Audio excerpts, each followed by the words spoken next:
All right, guys, today we're going to be talking to Dr. Konior, the world famous Dr. Konior, one of the best in the business.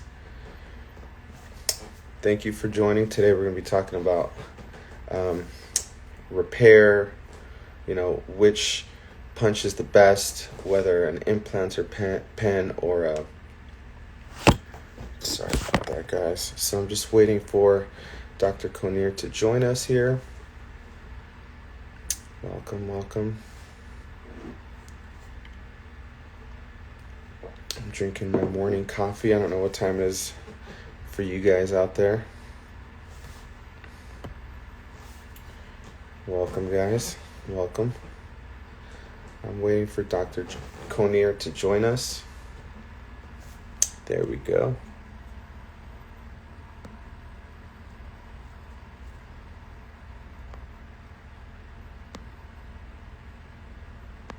Go.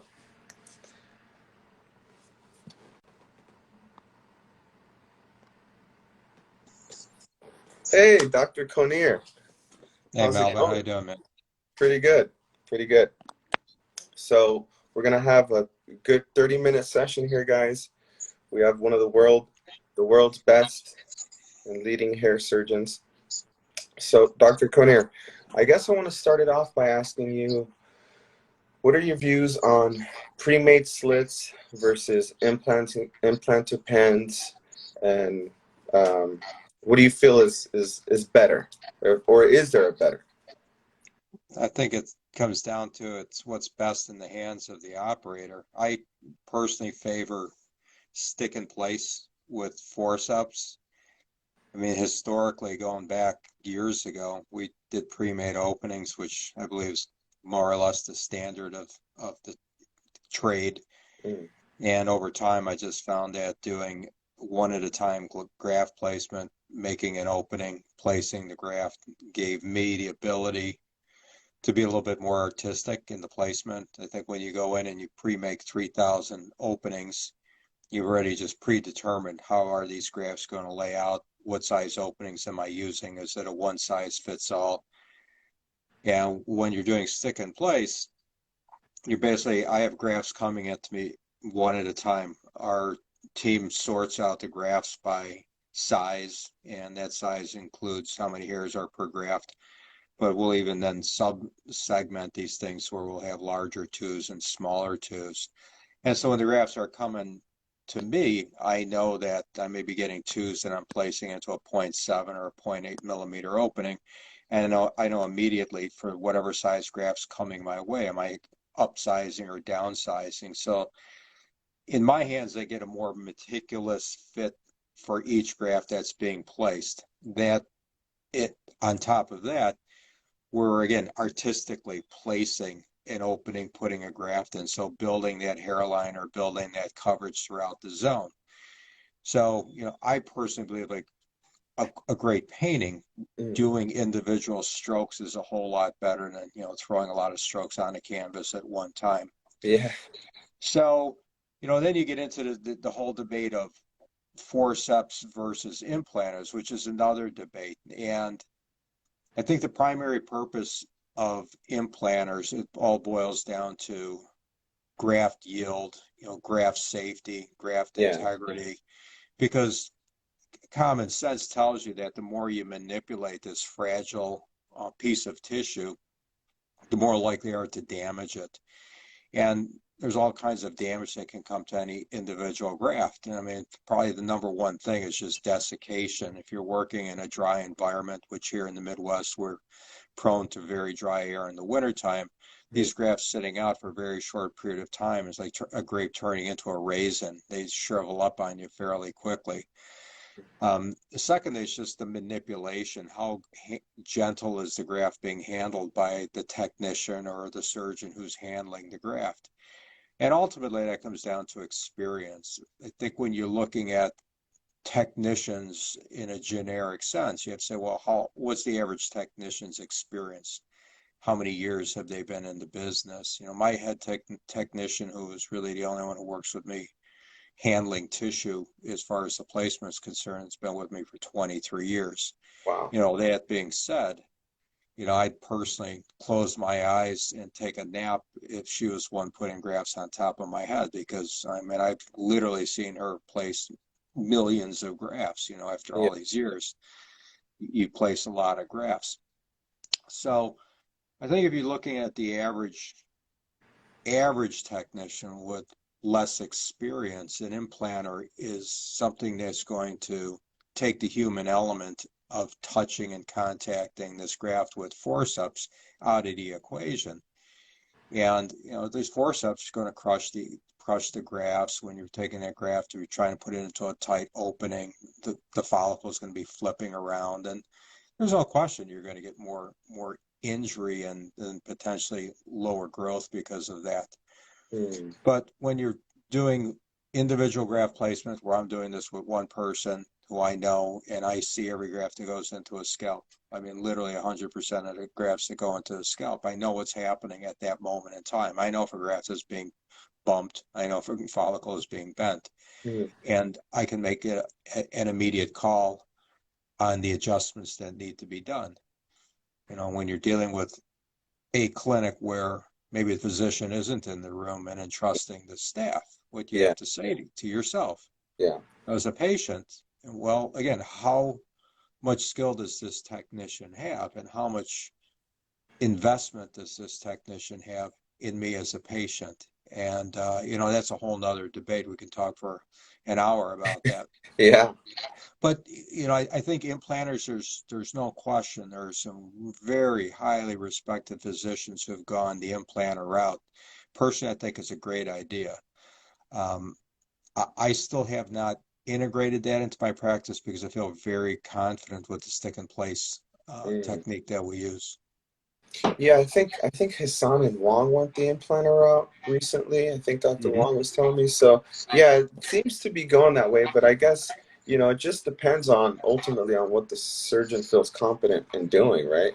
Well, What it's your team. It's, what's your paradigm for surgery? Because if you are a technician driven clinic, and I'm not saying that's a good thing or a bad thing, but that's a thing. yeah. The implanter, I think statistically, is what properly used going to give you a very high probability of a better graft being placed versus the average technician putting their hands on that graft. Now that being said, how do you minimize injury to the graft? You make a bigger opening.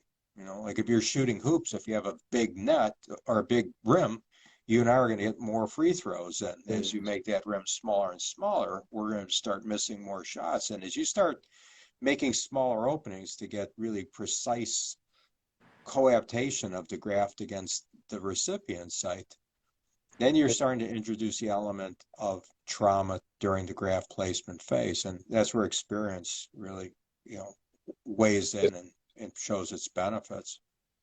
What are your views on using loops to do the graft insertion? Well, you're dealing with microscopic tissue.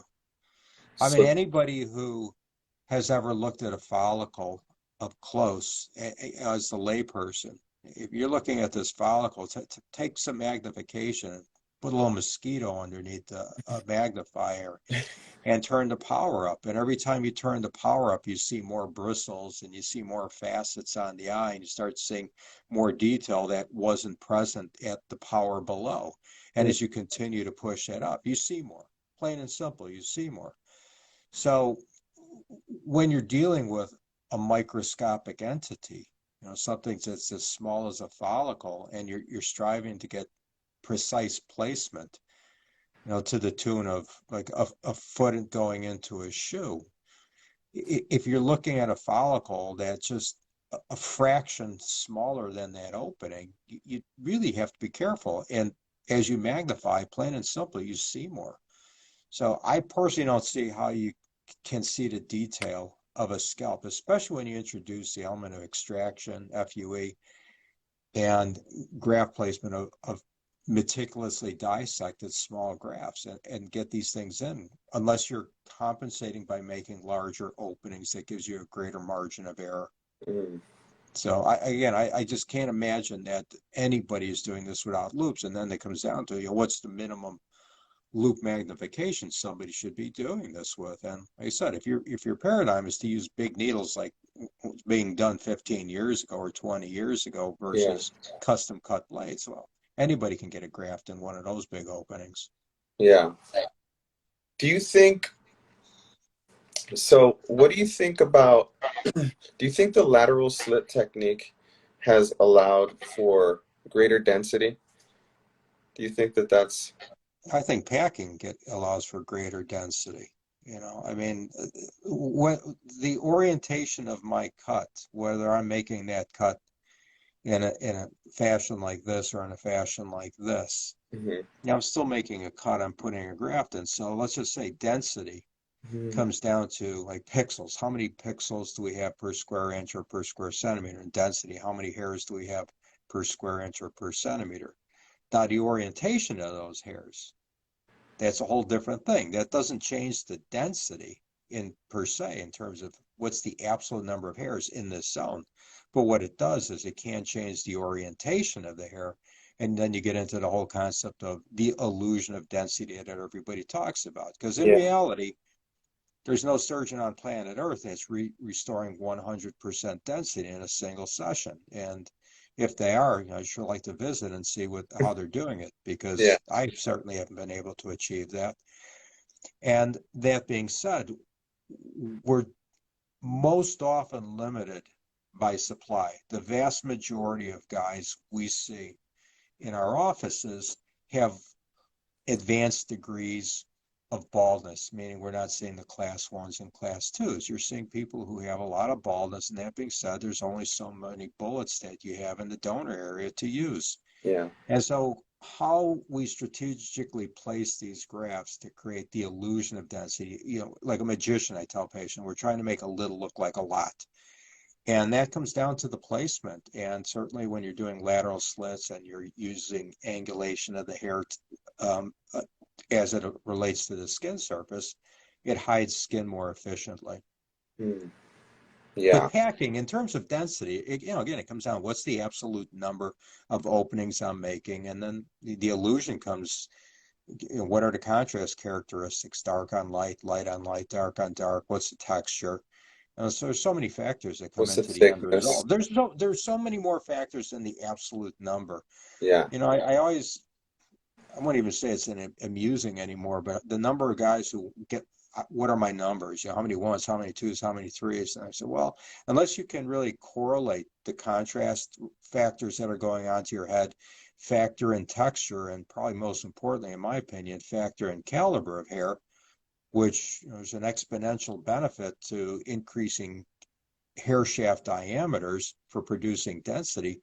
Those are some components that add up to the end appearance of density. So the number is just one component. Yeah. Yeah, and that's what people get hung up on, a number. And sometimes you can give a number, like two people can have the same number, right? 2200.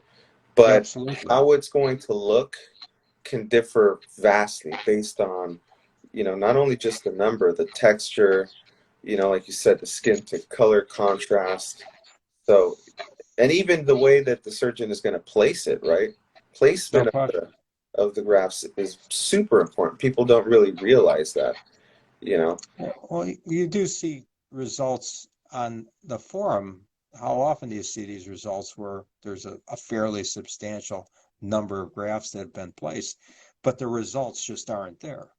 Again, whether it's failed growth or just that there's no appearance of density or coverage because of, like you said, placement that just doesn't make sense. Somebody asked, does a larger FUE extraction yield a larger scar? Is there a really big difference between a scar from a 0.8 millimeter punch to a 1 millimeter punch? Well, I think that's a more complex question than it may seem to be. But again, as you increase the diameter of a circular shaped, opening, you're getting an exponential increase in the area of tissue that's been removed. And there's the pi r squared effect. So when you double the diameter of, say, you've gone from a 0.5 to a 1.0. You're quadrupling the size of the opening. That being said, you now have a scar that's going to be, in theory, 4 times the size. Now, the scarring is a bit more complex because everybody heals a bit differently. You know, we tend to see these openings contract down by something secondary intention healing. And then there is also what appears to be some collateral effect on the healing, meaning you can get some hypopigmentation or loss of pigmentation that extends beyond the actual scar itself. So, I mean, obviously a 4 millimeter punch from the era of the old plugs, 1960s, 70s, left a 4 millimeter opening. Now we just Black did and a big Decker repair punches. during last week on somebody who's, I mean, when you look at this head shaved down for FUE, there's no question this guy's got circular punches. They're massive. Yeah. Is there a big difference between a 0.8 and a 1.0? At the end of the day, there may not be. If you're shaving your head, you're probably going to see it. If you're wearing your hair longer, you're probably not going to do it. But, you still, for the number of guys who focus in on the number, you still have to say, am I using a 0.8 millimeter punch and getting a lower quality graft? And if I am getting a lower quality graft, I need to use 1.0 millimeter to get the high quality graft. What are you looking for? Are you looking for a great hairline? Or are you willing to grow your hair another 1/4 inch to hide maybe a bit more perceptible scarring? But there's no way to clearly answer that definitively.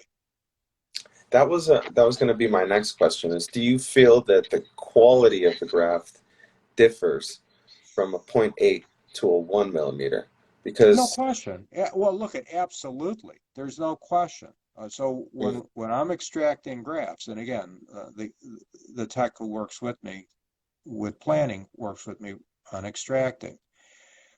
And when you're looking at something that is essentially skeletonized down to pure follicle, you're looking at this again, fairly small entity that is literally just a follicle. Now, when you get into this whole discussion about placement and trauma and implanters and dehydration, now we know that having a little bit of a buffer of fat around there gives you some extra protection. And so you've heard in the past chubby grafts and skinny grafts when we're doing strip dissection, and how much do you take those grafts down? And again, there's so much involved in there. Who are the technicians? How good are they cutting? How sharp are their scalpels? But I think you have to look at on a case-by-case basis, because a 0.8 on you and a 0.8 on me may be yielding completely different grafts. There's no question. If you look at somebody with afro-textured hair, where you've got these widely curled follicles, trying to take that out with a small punch, you're going to be seeing more transections. So, like the placement, when we're extracting, we're looking at grafts one by one. We're getting a sense, well, these grafts are coming out and they're really looking thin. As you go smaller and smaller, you may have a 2-hair graft. That as you start stripping that fat from around the graft, you start to see that there's more separation of those follicles. Where rather than having 2 follicles that are contained by a perimeter of fat holding them together, when you've stripped that down, all of a sudden these 2 follicles, yes, they're connected as a graft, but they're floating around. You've stripped away all of that surrounding interstitial tissue. I think as a surgeon, you'd like to look at this entity that we know is going to depend, the integrity of which is going to depend on the end result coming from the integrity of that. So there's no looking at this graft saying this is absolutely a great graft, but when a graft is poor looking, I mean, there's no question about that. And I'd rather move my punch up 0.1 millimeter to assure that I'm getting a higher quality graft. Because how many FUE cases have you seen in your career that have low yields? Where's that coming from? Is it originating from a bad extraction? Is it originating from a bad placement? Because there's multiple areas along the pathway to put extracting and placing where you can have that problem arise. So there's always been emphasis on the extraction and not so much as the placement. So I think you bring up a pretty interesting point. So you're saying is that low yield can come from poor extraction and also from poor placement. Usually people don't put that much emphasis on the placement, but you know, the handling of the grafts is essential. Yeah, Because it's absolutely essential. Again, if you were to just do a little time lapse video of a graft that comes out and you lay that on the side and you look at how fast that graft dries out, it doesn't take long. It doesn't take long at all. And then again, you get into the crushing effect. As you skeletonize a graft down, here's another point. As you go to the smaller punch and you get this smaller graft, and you've lost the surrounding cuff of fat and you're just dealing with pure follicle. Now your technician's coming in. And if they're handling that with forceps, they're more likely to be grabbing the living entity, the follicle, because there is no fat to grab. And here again, you get into the crush component. So if you're going to be harvesting small grafts and you are taking these things down to the nth degree, implanters make even more sense at that time because now you're taking the handling of the graft away from the technician. I mean, somebody's still handling it to load it, yeah, but in theory, that's a much easier process than bringing it into a small slit. yeah, yeah. That I mean, it makes sense. You know, the implanters removing an additional step for, you know, technicians. So let me ask you this question, and I think this is what one of the most asked questions. What to you is the illusion of density? The illusion of density, again, is like I said, trying to make something small look big. It's David Copperfield. You Yeah. know, I've got a mouse here. How do I make it look like an elephant? You know, here's how I tell patients. It says, what's balding? What's thinning? Thinning to me is I more actually about. said that to Dr. Charles. I Oh, used to really? quote. Yeah, I said thinning to me is seeing skin. I said if you see skin and you're primarily seeing skin adjacent to an area where you don't see skin, you know that there's an imbalance. I had a patient in here today. We did FUE and FUT a few years back, and as I'm looking, he's wearing very short hair. You know, what's one of the reasons guys start to cut their hair short? Because as you cut shorter and shorter, now you're seeing skin in the donor area and you're seeing skin in the thinning zone, and so it's less apparent. Yeah, Whereas if you have thick hair on the sides and you have thin hair on the top, you say there's an the imbalance here. balance. So what's that illusion that we're looking for? Saying, how do I take something that's a little in amount quantity and make it look like a lot? How do I make a small amount of hair more effectively hide the skin? So, you know, again, if you take someone who has very fine straight hair and they perm their hair, they go for a curl. Just the curl alone is going to create an illusion of more density because you are hiding more skin just by using texture. If you see a patient who has thinning or in say older technology, mini grafts with very pasty white skin and very say coal black hair, those grafts stand out like a sore thumb because there's dark on light. Now, those patients, I'll say, don't dye your hair. You want your hair actually to have some shades of gray, variable shades of gray, because you're starting to break up the contrast that exists. So, you know, again, why do you use a lateral slit when you take 20 Q-tips in your hand and hold them vertically over a surface, the surface representing the scalp, and then take those 20 Q-tips and lay them down over the surface. When you lay them down, they're hiding 20 Q-tips worth of surface. When they're standing, they're hiding nothing except the point of the Q-tip. The point being, by just changing the orientation of that Q-tip to the table or the hair to the scalp, you're creating a shingling effect and you're hiding more skin. So you're intentionally placing grafts using specific angulations with the goal of naturalness, because you want natural hair exit angles, but also hiding more skin. Wow, I'm gonna use that. I mean, the way you put it, and I said it to Dr. Charles, is like, what is thinning? Thinning is seeing scalp. If you don't see scalp, you're not thinning. So Well, that's that. why does Dermatch and Topic work? What Yeah. are you doing? You're not adding more hair. Let's say your hair color, your skin color, and your Mhm. thinning.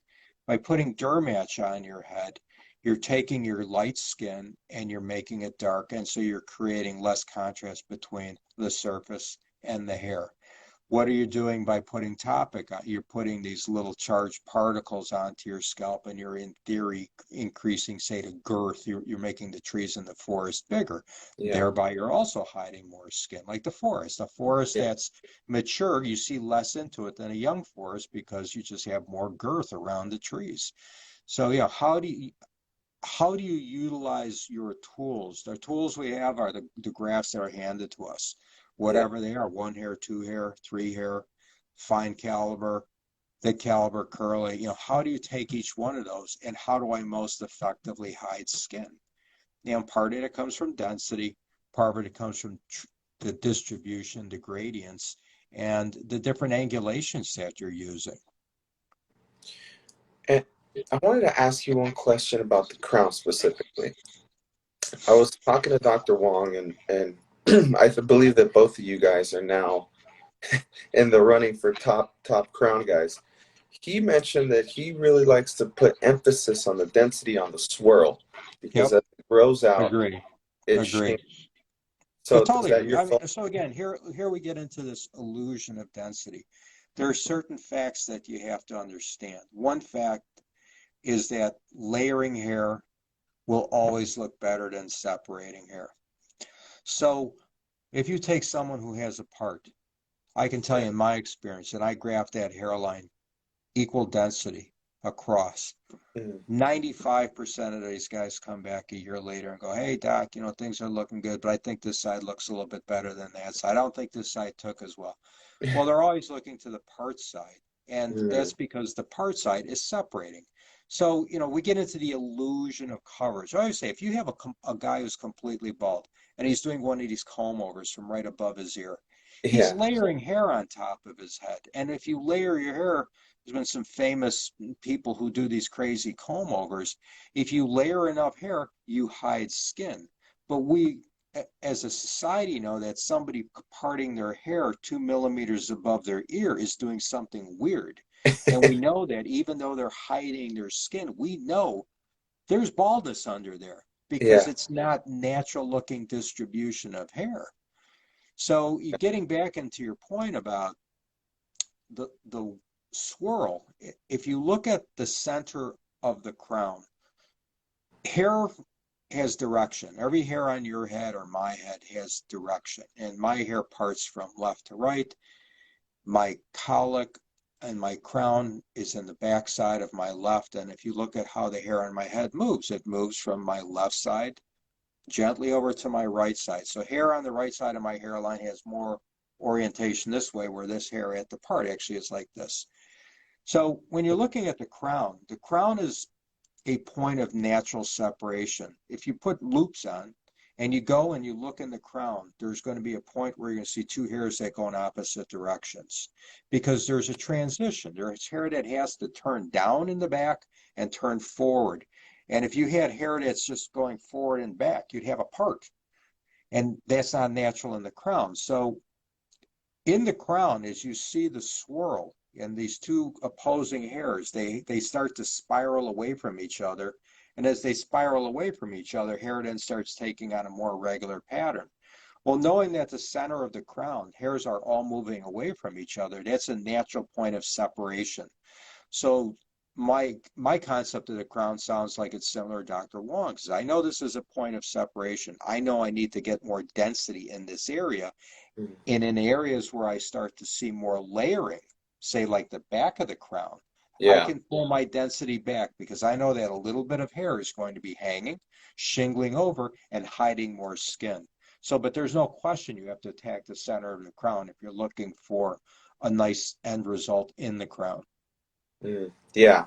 And I think it makes sense because when it grows out, I mean, you have to think it grows in a clockwise or counterclockwise pattern. So when it grows out, and it grows out flat, which is another thing that a reason why people, and I asked him, like, why is it a black hole for grafts? And he actually said that he doesn't think it's a black hole. He thinks that you can get a good density now with 2,500, 3,000 grafts, but the way it grows out makes it so that the skin is more visible because it's flat. It's not like you said, like when you're holding Q-tips like this, you're going to see more surface area as opposed to when it's all laid on the table. So do you think that that is one of the complications or one of the issues with restoring the crown is the simple way that it grows?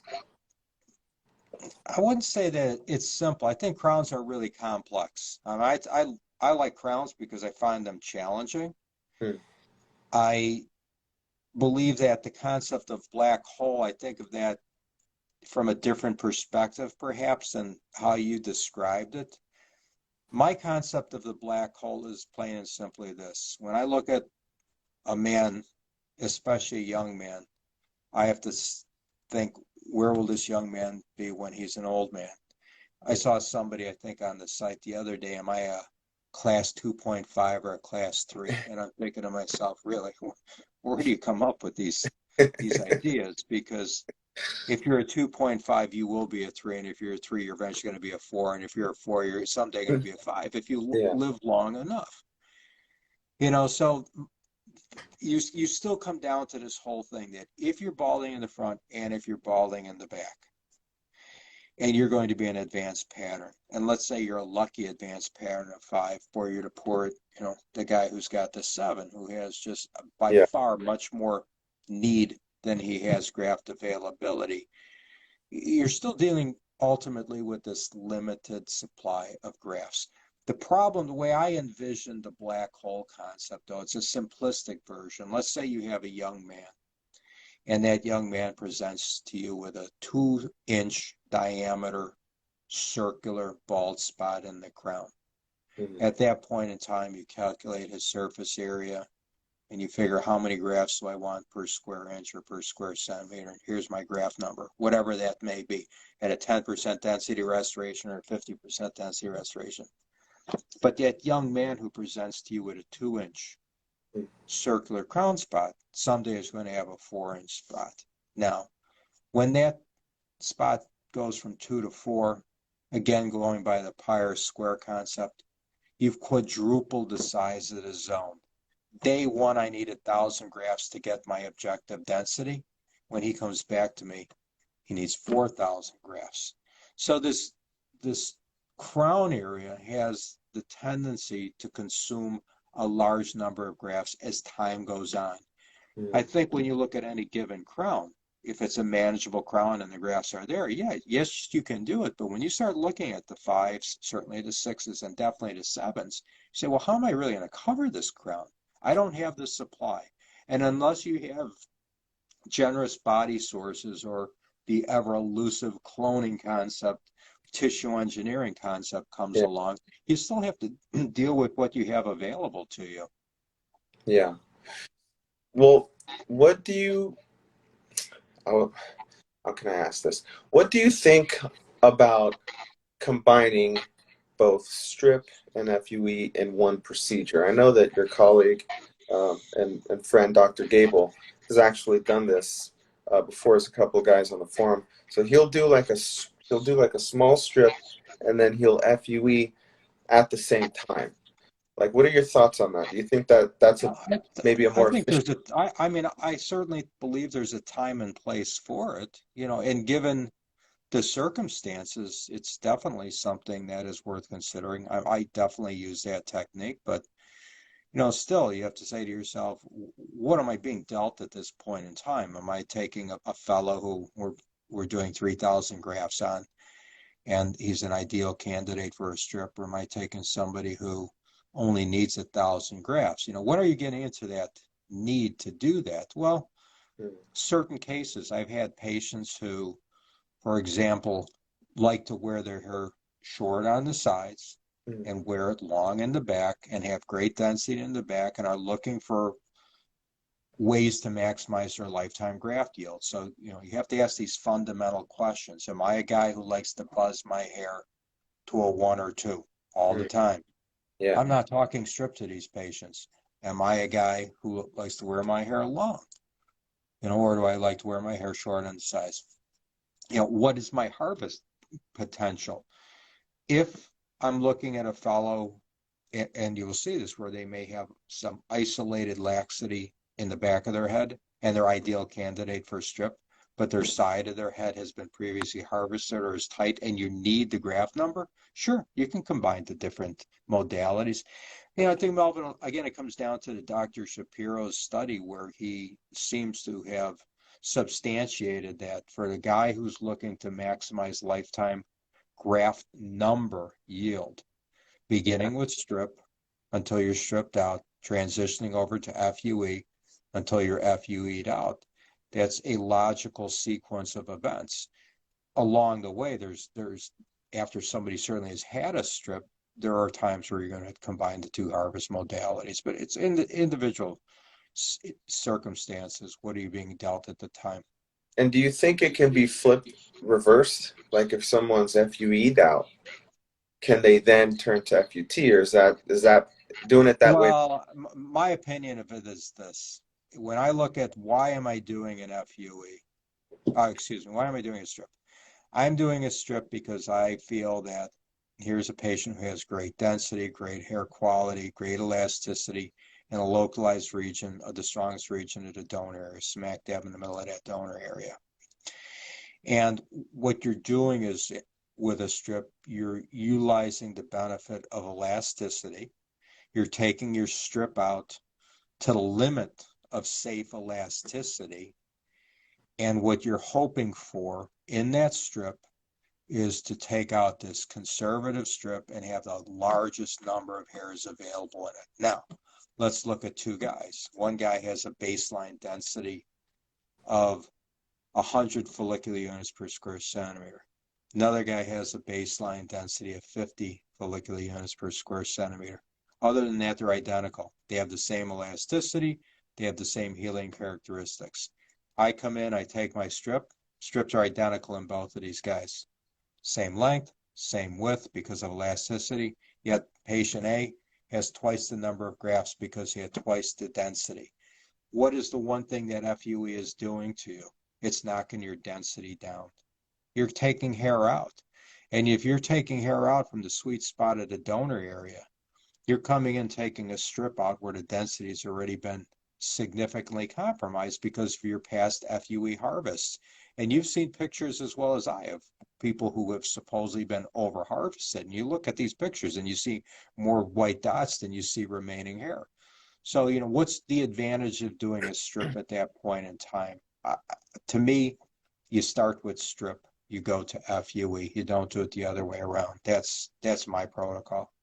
Okay. Yeah, and I personally asked that to you because I was even considering. I was like, what if you just take, because I feel like the most density is right here, right? Mm-hmm. Most people say that that's an unsafe area, but for me, I feel like in my pattern, this is Yeah. where the sweet spot is, where the best quality hair. But yeah, I mean, I don't know at that point if that would be even something that's viable, just like a side. Has anyone ever asked you for that? Because usually, you do the back, but has anybody ever asked for like just, Oh, absolutely. I don't buy into that component that that's an unsafe area. It may be unsafe for some people, but the nape may be unsafe for other people, and the high occiput may be unsafe for some people too. Still, it comes down to what is this man's final balding pattern? At the end of the day, if we had the great crystal ball that showed us where we're going to be in 50 years, we'd know exactly how to plan somebody out. And you just don't know that. The issue, though, is as you have more and more surgery and as you start to lose elasticity and you're losing density, the efficiency and the positives of strip surgery start to wane. And so I believe the sides are fine donor areas, but again, it's patient selection. You really have to get in there and look at the patient, look at the donor area, factor in age, and all these other things to make a decision what's logical. yeah. It used to be thought that it was a no-no. Like any doctor that, took a strip up to the sides was doing something wrong. But I don't feel that, especially in my pattern. I feel like that's probably the best place to get hair. I think I don't know where that's coming from because some of the elite surgeons of the world, the people that I respect who do large sessions and Yeah. bring that strip around. And, Yeah. again, I look at over my history of 30 plus years doing this, and you look and say, well, where are the problems? Where did I see problems? What were the things that came back to bite me in the butt? And I would just tell you that temple harvesting is not one of them. It's just not. It's just not. Now, if I have a young man and you start to see the indicators of an advanced pattern, I was talking about this a little bit earlier today. Some of the things I look for, I look for miniaturization of the donor. I look at condition of the nape for retrograde alopecia. I look at the temple points, and you start seeing those temple points breaking down. You have to be cautious because those are the people who may advance back, where you start to see the rotation of the anterior or forward directed temple point to that temple hairline that straightens out and starts angling back. And you start to see that in certain groups of patients, especially with more advanced patterns. And in those people, it's not uncommon to start seeing increased percentages of miniaturization in the temple area too. So that being said, there are going to be some people, and I'm sure you've seen them in their 40s and their 50s and their 60s and even in their 70s, who have strong hair on the side of the head. Yeah. So it still comes down to selecting your patients and doing proper examination. Yeah, I agree. This person asked, what do you think about purposely depleting the scalp donor to make it look, I guess, homogeneous, and then restocking the donor with beard hair or body hair? Do you think that's a viable option?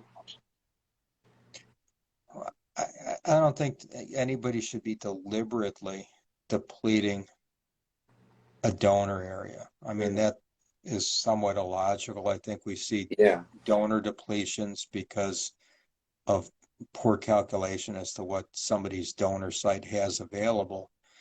But I mean, if your plan is to start restocking the donor area with beard, why not just place some of that beard hair up on top? Why put it in the donor area? Is it that the donor area is a better place for the beard versus the top? I mean, again, when I'm looking at moving hair from other parts of the body, there's a lot of questions that have to be asked. What's the quality of the hair? What's the texture of the hair? What's the color variation of the body area versus the recipient site up on top? And certainly as the color and texture come into balance, body hair is a great source. As they diverge away, then you have to be more careful. But the one thing you want to do is vary the placement. It's like salt and pepper. You don't graft black hair on the right side of the head and white hair on the left side of the head. You mix it together. yeah, And the same thing holds true for body hair. I'm not going to take a beard and graft somebody's crown. I'm going to take some scalp hair and move it throughout the entire scalp, and then I'm going to move some beard hair throughout the entire scalp to get a homogeneous distribution. But if you're thinking of depleting the donor area, why not just do SMP? I mean, it's a tough for me to kind of understand the logic of where they're going with that. yeah, I think it makes sense when you see an overshoot because there's no question. We've seen overshoots. We've seen some of the robotic problems where there's an overshoot in one area, or somebody who's just gone in for one of these 4 or 5 thousand mega sessions where they're just aggressively harvesting and some of these donor areas immediately depleted. And yeah. in those cases, selective grafting makes some sense. I think it's kind of come to light because there's a guy on the forum who's had like, I don't know, some crazy like 12 surgeries, and they've all been Hmm. small sessions. Hmm. So he's had like 12 FUEs, and he's got like, I don't know, 10,000 grafts or something.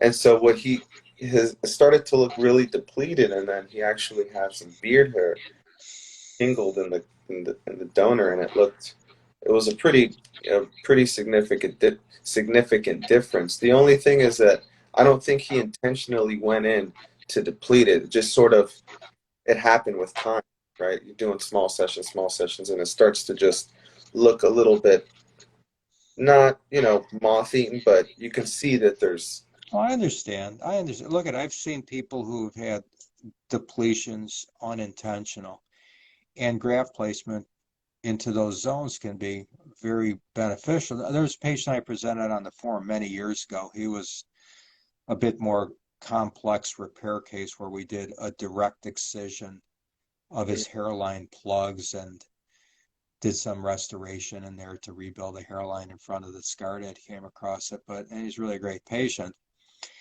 And he was always concerned about his old 4 millimeter plug scars. The wind would blow, comb the hair, and you would just see these large white dots. And he may have been the first person that ever did anything. And we extracted just a very small number of grafts and literally went into the middle of each one of these plugs and put maybe a 1 hair or a small 2 hair graft, just like a bullseye, boom. Yeah. And I was amazed, and I think he was amazed at how much improvement just that small amount of hair added to the coverage. Now, part of that again comes into the whole the lay of the land. We're talking about lateral grafts and angling and all of that. Remember, separating hair.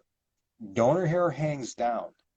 And Yeah. even a small amount of hair is going to interdigitate with that hair. So it's not like you have hair that's combed back or you're skeletizing this down. So yeah, strategically placed grafts make sense in those situations. But again, whether you're looking at your donor of your scalp or you're looking at your chest or you're looking at your beard, everybody has a finite number of hairs. And if you're a young man, you got a lot of years to live, you got to think about how am I going to use these over my lifetime? And you can deplete a beard just like you can deplete a scalp. You can deplete a chest just like it can deplete a scalp. But I mean, obviously somebody like that needs something done. And I personally think beard is a great source for the donor area. I'm a big fan of it. Yeah. There's a question here, and I think it's a pretty good one. Is it better to do one mega session or multiple small sessions? That's a good question. I don't think there's a right answer for that. I favor doing small sessions for a lot of people. I think when you're going in and you're coming in with an advanced hair loss pattern, you're a 5, you're a 6, there's no reason not to do a max. You need hair up on top. But as you start moving along with procedures and your donor area is starting to become more and more depleted, Yeah. I think you have to be more cautious and be more selective. There's a patient who posts on your forum, Aaron, who's had I think 7 procedures over Yeah. time, Yeah. and we did some small procedures on him because his donor area calls for it. Prior surgery, there's only so much elasticity. There's only so much you can do. And then these little chip shots always seem to make a nice improvement. I mean, I was always impressed. So, 500, 600, 700 grafts, like that looks really good. So, you get into the whole dynamic of what are the circulatory issues by doing mega sessions? Certainly small sessions, they're less invasive, there's less swelling, there's less circulatory disruption, and you're more meticulous in terms of what you're doing with those grafts. I always feel that if I have the choice of, let's just throw a number out there, I'm doing 3,000 grafts, so I could do 2,500 grafts, and given everything, so you say, hey, this guy's coming back in a year. I mean, let's say 500 grafts. I always feel that when I come back a year later, I'm going to look at that head and I'm now going to look for specific areas where I can touch things up. Weak areas, for example, maybe along a part area or an area of separation. And having the opportunity to come back, even with a small number of grafts, you could take something that's very good and bring it to the great level, or something that's good and maybe bring it to very good. But again, there's just not like a one situation fits all with all of that. It really has come down to what's best for the individual at hand. Guys who can shave versus not shave. Trying to jack 3,000 grafts on a guy who doesn't want to shave, and you're limiting your visualization for placement.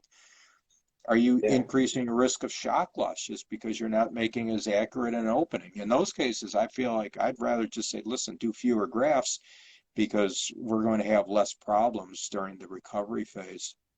Yeah. Yeah. And one last question because I know we went a little over time. That's fine. Last question. Do you think shock loss is preventable? Can you, cause people always ask, which surgeon doesn't get shock loss? Can I prevent it in any way? Is there something a patient can do to prevent it, or is it just Sure, absolutely. Don't have surgery. It's completely preventable. I mean, here's the deal. When you really look at shock loss, and I think a lot of patients have a misconception of what shock loss is, and I think many people correlate shock loss in a lot of ways like permanent loss of hair.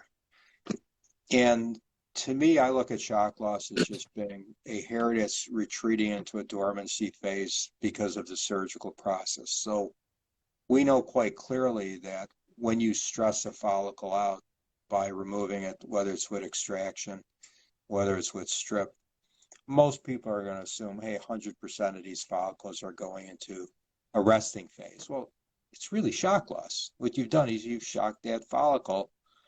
And we know with confidence that if I took a good strip and my techs harvested it or dissected it well and I planted it well, it's coming back in 3 to 4 months. Same holds true for FUE. Now, when we're grafting around hair, these follicles are sitting on your scalp and they're happy. They're sitting at 98.6 degrees. The circulation is good, the oxygenation is good, your electrolytes, everything's balanced. It's another day up on the scalp. Now here we come along, we start pushing lidocaine into the area, tumescent.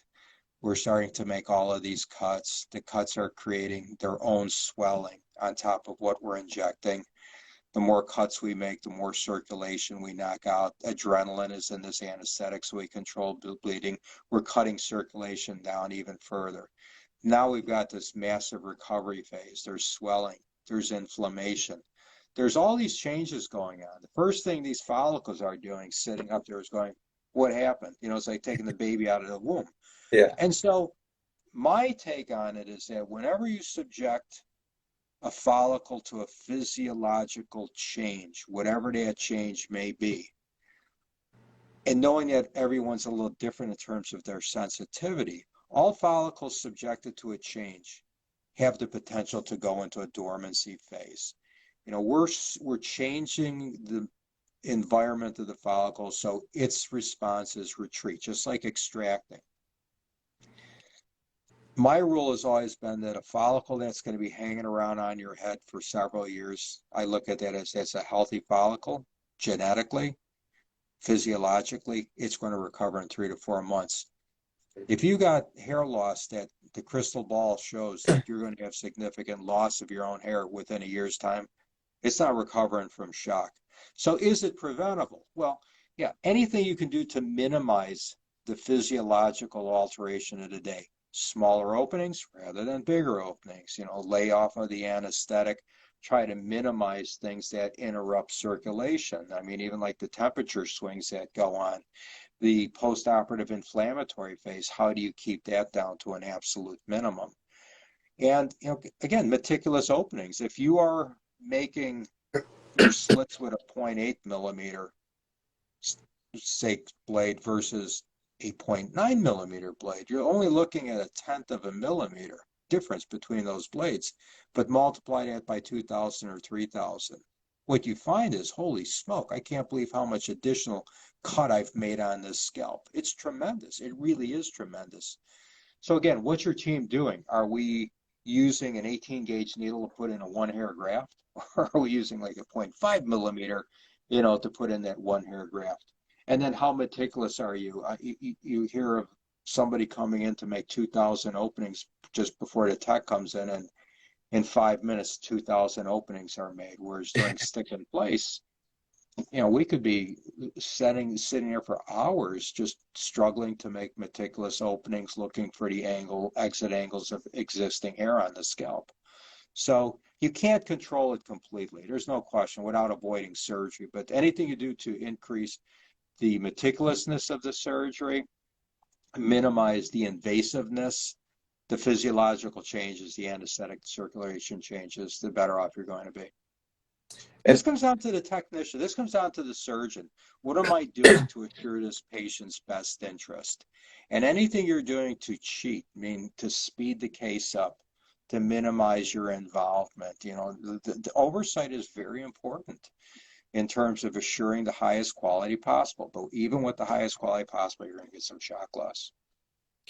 And I think also some of it comes down to the patient too, because like guys that are super anxious, that are super stressed, we know that stress causes your hair follicles to enter the dormant stage. Like if someone's physically stressed, you will True, notice hair shedding. true, So don't stress yourself out, because if you stress yourself out, that's only going to exasperate the condition.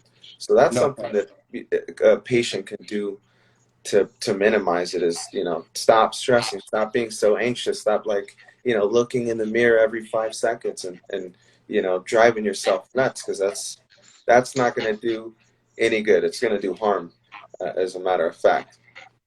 It's a good point. It's a very good. Yeah, everybody should. It's like jumping out the plane with your parachute. Once you've jumped, enjoy the ride down and hope that chute opens. But once you've walked out of surgery, man, it's all done. Yeah, And you just got to let time pass. And whether you obsess about it for 3 or 4 months waiting for those first few hairs, or whether you don't, it's not going to change anything. And if it does anything, like you said, it probably will introduce an element of stress that could even prolong the regrowth or enhance shedding post-operatively. yeah, But I always tell people, I believe this passionately. I believe a good result is, it's really in the surgeon's hands. Now, that being said, there are people who are poor growers, or people who have compromised skins, who have scarring disorders, who have bad diets, whatever it may be. But the bulk of the result is going to be based on what happens in surgery. There's no question. And everybody's going to see somebody who, it's not just what you expected it to be. But there's usually a reason. There's almost always a reason. I mean, if you dig deep enough, even if you have somebody with like horrible growth, you may find that there was a scarring alopecia that just was missed preoperatively. yeah. And I think that when like when a procedure doesn't go as planned, I think that you can usually pinpoint and track it down to what is the issue. Like what was the placement wrong? Like you said, was the scarring alopecia missed? Was there the LPP, like implant? I can never. Yes. Like, yeah, Yeah, the, LPP. yeah, LPP. You had it right the first time. Was that, did we miss that? And like I was talking to Dr. Bazanga, and he told me, there was a guy who came who just didn't grow, and he went to a quality doctor, and he's like, look, I know this guy does good work, so let me figure it out. Let me do a biopsy. And sure enough, the guy had LPP. So they treated that, and then, did the procedure. So sometimes, people are quick to say, the doctor didn't do a good job, that's why it didn't grow. But you can't always look at it that way. There could be some physiological conditions that can, lead to poor growth. So it's, No, look, there's no question, absolutely. And I mean, there's certain docs that I know, and we all see each other's patients here and there. And somebody comes in with something that may not be ideal, and they say, Doctor So and so, and I go, look, I know you had a good procedure. I know you had a good procedure, yeah, and I want to try to figure out why things didn't grow, because they should have grown. And again, it comes down to, even when you're making that decision, like back to the beginning of our conversation, this 0.8 millimeter, 0.9 millimeter punch. Now, 95% of the time, you're taking these grafts down and they're really skinny and they look really great. And you put them in and you get this one guy out of nowhere. He's the one guy who doesn't grow. You sit and you go back and you go, what happened on that day? What was the humidity? Who were the people working with me? What punch did I use?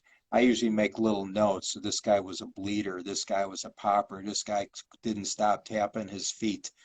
Something, because, things that add time to the procedure. yeah, And you get these little variables, and many times I don't know what that means. I see a guy where I'll write, he was a bleeder, he was a popper, his grafts didn't look very good. And he comes in a year and his hair looks great. And you're like, well, okay, well, I feel really good about that. yeah, But then again, you get these little chameleons where they come in and there's just something wrong. And what do you do? Because the first thing I'll tell a patient of mine is, look, if let's say we put 1,000 grafts in it, we're looking at this guy and I say, hey, it looks like 500 grafts grew. And he says, well, you're going to do 500 extra grafts. First thing I said is, look, if we didn't have 500 grafts grow the first time, why do you want me to do more surgery on you? Yeah. Either I did something wrong or there's something wrong with your head. First thing we have to do is problem solve this and then come up with a new battle plan. Fortunately, these things are very uncommon.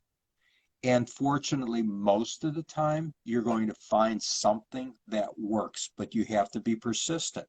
Now, I've had a few of these scarring alopecias, and these things just, they really bite you in the rear and they come out of nowhere. And, but like I said, I've probably seen a couple of them over 30 years. So to me, again, most of it starts with what I'm doing or surgeons doing in the operating room. Patients have to be responsible. You know, I've had guys literally go into a tanning booth 2 days after surgery, go to the golf course a couple days after surgery, start putting all kinds of goofy ointments and lotions on their head because they read something somewhere that this might help. And I'm like, well, don't do that unless I tell you to, please. What are your views on the guys who go out and, maybe want to enjoy a happy hour after surgery? How long should they hold off of, drinking beer or alcohol? You know, after all of these years, I guess I feel a little bit more free to say things that I wouldn't have said. And I've said this all the time to my patients. I said, look, for all the rules we give you, and we give you a 7-page document or whatever it is, or all this do's and don'ts and da da da.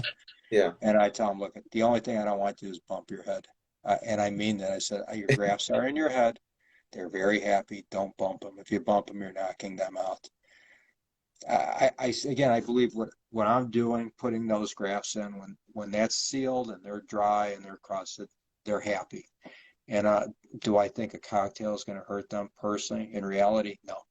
And again, I go back. I was just talking to somebody today. I said, guys, testosterone is a weird hormone because it makes us do stupid things. You tell a guy, don't do this, they want to do it. Yeah. Don't run, well, I want to run. Don't drink, Yeah. I want to drink. And that being said, knowing that a lot of guys do these things, you really I don't see problems. Guys go outside. I'm not seeing bad growth for the most part. Yeah. And so, but don't do stupid things. That's the main thing. Don't bump the grass. Respect those grass for the first few days. That's the most thing. Let them sit there and just take root and get their circulation back. Yeah. But we get guys who they smoke, they do some gummies and edibles, and they drink wine, and Yeah. they're doing things. And most guys, they just grow their hair nice. Yeah. So, but again, do be common sense. Common Yeah. sense. Yeah. Yeah. Don't take this advice and go to a bar and get blitzed and then start a bar fight. Because in that Yeah, case, it doesn't make sense for the people who really know about this procedure. You have only so many, like I said, bullets in your head. There's only so many. When you run out of hair, you run out of hair. And you're taking the time off of work and making the sacrifice with buzz in your head and spending the money, and it's a big investment personally. yeah. Why do we have to push ourselves for 4 or 5 days? I mean, it's not that hard to just kind of kick back and say this is the right thing to do. Yeah. Yeah. Yeah. Absolutely.